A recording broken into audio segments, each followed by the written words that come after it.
السلام علیکم وطن والو، سهار مو په خیر. عزیزانو، دغه د وطن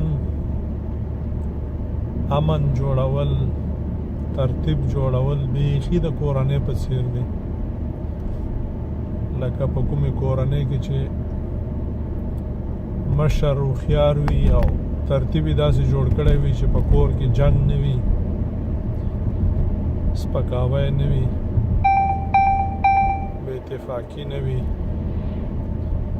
مشر کشر معلوم وي، هر چا ته قدر وي، درنښت وي، او هر سړی خپله دنده خپل مسؤلیت پیژني، او هر څوک چې دی په خپل ځای باندې په څه چې پوهیږي او کوم مسؤلیت چې ورسپارل شوی وي سر ته رسوي، او ټول یو د بل سره لاس هم ورکوي او یو د بل خلاف هم نه وي. هغه کورنۍ ډېره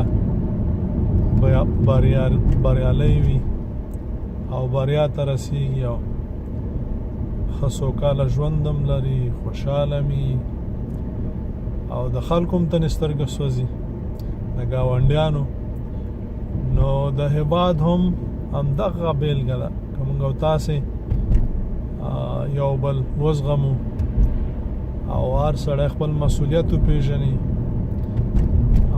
جنرالان، لوړپوړي چارواکي، علماء کرام، ساتونکي، ټول خپله دنده خپل مسؤلیت وپېژني.